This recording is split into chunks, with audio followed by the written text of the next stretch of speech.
Vamos então para a pergunta 449. A segunda vista se desenvolve espontaneamente ou depende da vontade daquele que dela está dotado? Você pode desenvolvê-la com espontaneidade ou você precisa querer desenvolvê-la? Quem tem alguma opinião aí, levanta a mão. Ninguém tem opinião porque está todo mundo lendo. Ninguém leu em casa, ninguém estudou, bulhufas, e aí vem todo mundo. Eu faço a pergunta, o povo vai, nem olham para mim. Eles nem olham para mim. Se eu falar, ó, nós vamos estudar esse livro semana que vem, com o livro fechado, não vai aparecer uma viva alma aqui. Só vou dar conversa com os espíritos. Aí vamos ter que trazer os médios da casinha para incorporar as entidades, porque aí a gente vai ter que falar com elas. A segunda vista pode ser desenvolvida espontaneamente? Sim ou não? Normalmente, a segunda vista acontece espontaneamente. Só que nós podemos também, com vontade, nós podemos exercitar nossa capacidade de sintonia no plano espiritual, de melhorar a amplitude. Tudo que a gente com vontade faça, nós aprendemos, nós vencemos obstáculos. Não é que, por exemplo, algumas pessoas falam assim, não, é que se você tiver que ser médium vidente, se você tiver que enxergar o mundo dos espíritos, é só os espíritos que tem que fazer você enxergar. Não é que é só os espíritos. É bom quando você tem uma vida adequada e os espíritos veem que você merece, ou você pode passar pela experiência, ou não será bom para você passar por ela. Se eles veem que você terá boas coisas, eles podem ajudar você a que esta faculdade se exteriorize espontaneamente, entre aspas. Mas isto não impede que você procure, que você pesquise, que você estude, que você se discipline e que você melhore. Que é, aliás, o objetivo da vida. Muitos dos médiuns hoje, trabalhando na doutrina espírita, recebendo livros, recebendo mensagens, recebendo a ação magnética para curar, com essas retumbâncias que nós enxergamos, que nós vemos, eles são assim hoje, porque 2, 3, 4 encarnações lá atrás, eles estavam lá nas encruzilhadas lendo a sorte, sabe? Eram ciganos, eram pessoas ligadas a essas artes do ocultismo, que não tinham escola espiritual, não tinha livro dos espíritos, não tinha ninguém para explicar para eles, mas a mãe, o tio, o avô, foi passando de um para o outro, e eles foram treinando. Cobravam para fazer isso, ganhavam grana com isso, lhe viam o futuro. Sim, mas isso fez o quê? Isso fez que naquela fase eles começassem a exercitar esse potencial, que é natural para todas as pessoas. É comum, todos nós temos. E então, de uma vida para outra, eles já melhoraram, foram melhorando.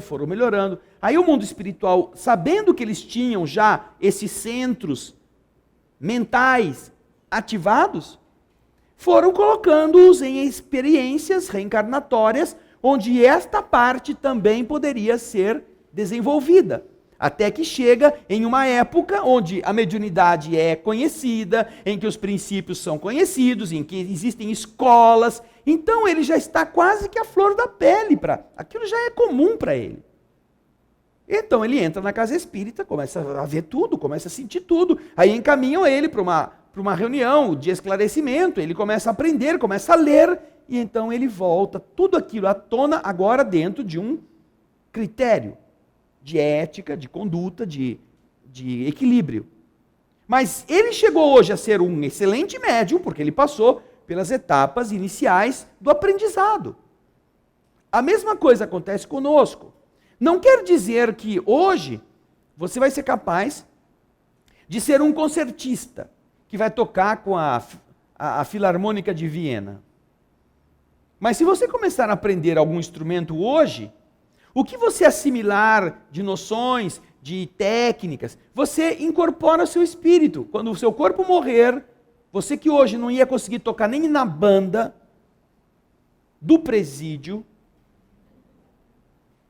na próxima encadernação, você já entende mais ou menos como que é o pentagrama, como são as leis da música, o que é o valor, o que é o ritmo, o que é compasso. Então fica mais fácil. Na próxima encarnação você já pode vir com isto já aflorado e então começa a estudar mais cedo, começa a ter interesse por essa área desde jovem, e aí você vai se preparando para que numa vida lá na frente, quando você possa exteriorizar a serviço da comunidade, a harmonia da música, você então, desde o começo, já venha com esta área ativada e o seu corpo pronto para trabalhá-la.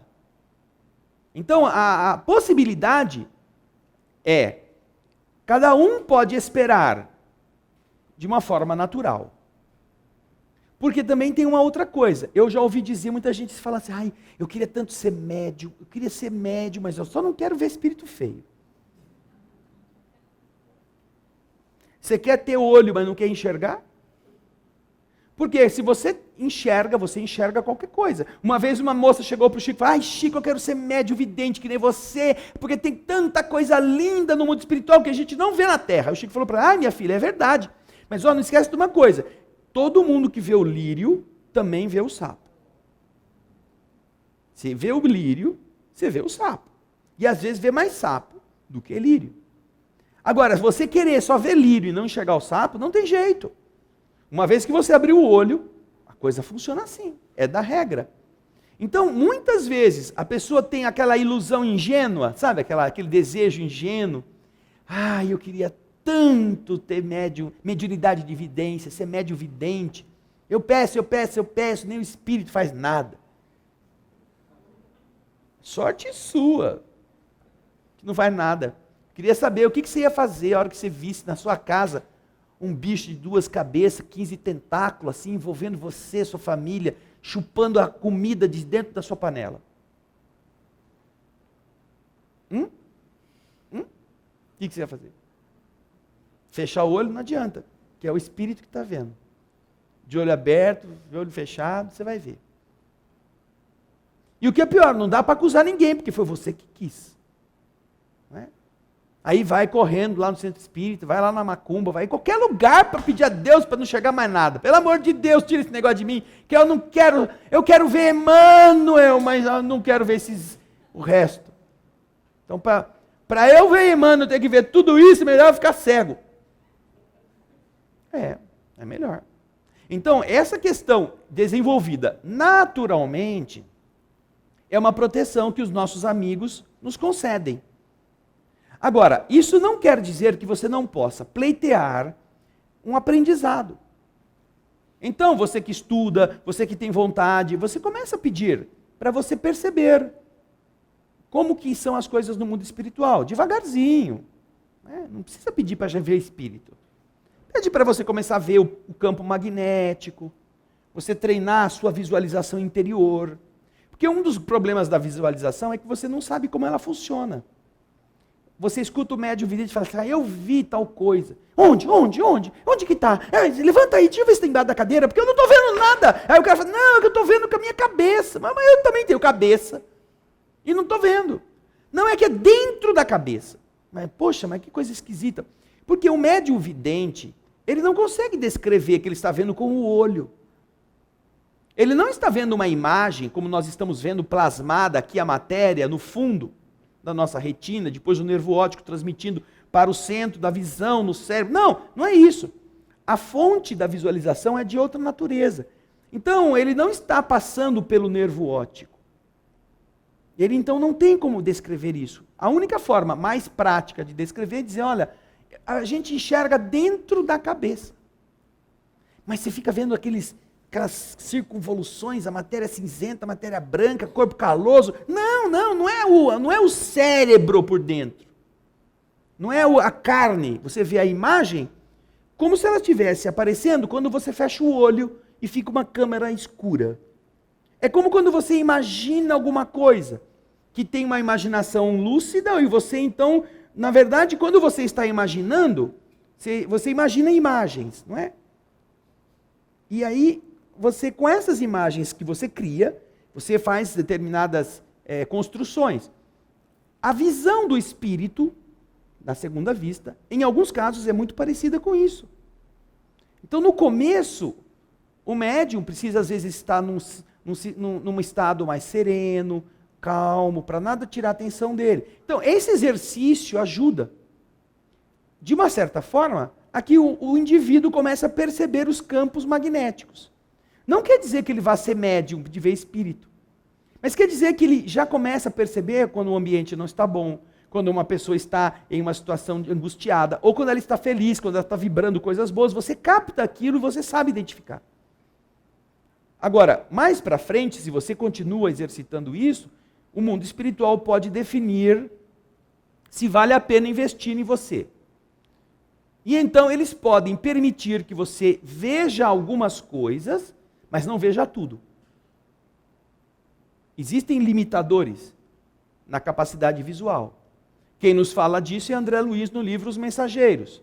Dona Isabel, que tem um centro espírita no fundo da casa dela, num quartinho que ela deixa reservado só para isso, ela tem lá na casa dela 3, 4 filhos, e ela organiza a vida da família, ela é que é a viúva, mas quem toma conta junto é o marido desencarnado.